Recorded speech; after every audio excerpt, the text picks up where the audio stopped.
আমি মিস্টার রবীন্দ্রন, একজন সমাজকর্মী। আমি পিস অর্গানাইজেশনকে ধন্যবাদ জানাই এবং বন্ধু এরিয়ার ইঙ্গারকে।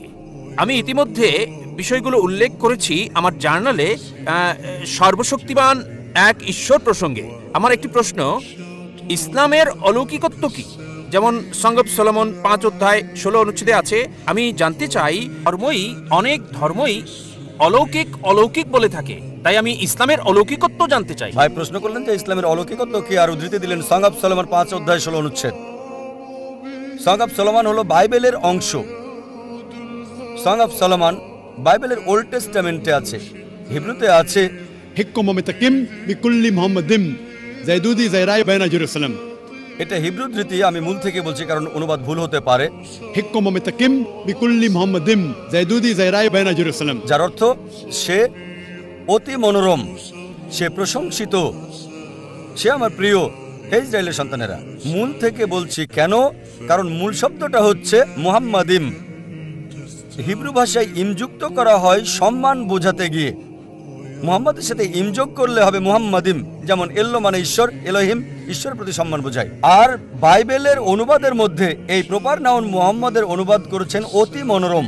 কিন্তু সং অফ সলোমন অধ্যায় 5 অনুচ্ছেদ 16-তে সর্বশেষ ও চূড়ান্ত নবী মুহাম্মদ সাল্লাল্লাহু আলাইহি সাল্লামের আগমন সম্পর্কে তার নাম সহ বলা হয়েছে। এবার আসি আপনার প্রথম প্রশ্নে, ইসলামের অলৌকিকত্ব কি? ইসলামের অনেক অলৌকিকত্ব রয়েছে। যদি সহিহ হাদিস পড়েন, সেখানে 300-এরও বেশি অলৌকিকত্বের কথা উল্লেখ আছে যেগুলো নবীজি করেছিলেন। তবে যে অলৌকিকত্ব নিয়ে গর্ব করি তা হচ্ছে পবিত্র কোরআন। এটা হচ্ছে ইসলামের অলৌকিকত্ব। অন্য সব অলৌকিকত্ব আমরা বিশ্বাস করি, যেমন মুসা আলাইহিস সালাম সমুদ্র 2 ভাগ করেছিলেন, যীশু খ্রিস্ট আলাইহিস সালাম মৃতকে জীবিত করতেন। কিন্তু এখন যদি দেখতে যাই, সেই সময় কি যেতে পারবো যাচাই করতে সমুদ্র ভাগ করেছিলেন কিনা? সেই সময় লোকজন মানত। আপনি মানবেন, আমি মানব। একই কথা অবিশ্বাসীদের ক্ষেত্রে অতীতে ফিরে যেতে পারবে না আর যাচাই করতে পারবে না মুসা আলাইহিস সালাম সমুদ্রকে 2 ভাগ করেছিলেন কিনা, যিশু মৃতকে জীবিত করেছিলেন কিনা, নবীজি মুহাম্মদ সাল্লাল্লাহু আলাইহি সাল্লাম চাঁদকে ভাগ করেছিলেন, কিন্তু সেই সময় যেতে পারবেন না। একটা অলৌকিকত্ব যেটা সেই সময়ের জন্য ছিল, এই সময়ের এবং শেষ সময় পর্যন্ত পবিত্র কোরআন। এটা অলৌকিকের অলৌকিক। আর 1 সপ্তাহ আগে, প্রায় 8 দিন আগে, এটা 12ই জানুয়ারি একটা লেকচার দিয়েছি, কোরআন এবং আধুনিক বিজ্ঞান সাংঘর্ষিক নাকি সামঞ্জস্যপূর্ণ।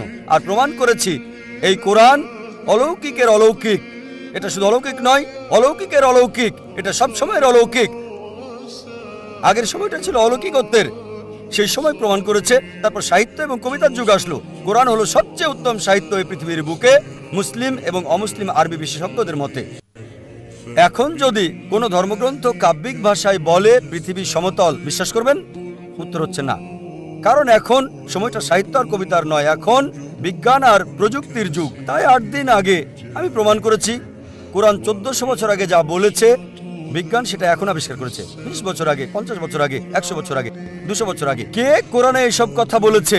সর্বশক্তিমান ঈশ্বর ছাড়া কেউ না। সবচেয়ে ভালো অলৌকিক, চূড়ান্ত অলৌকিক, অলৌকিকের অলৌকিক হচ্ছে পবিত্র কোরআন।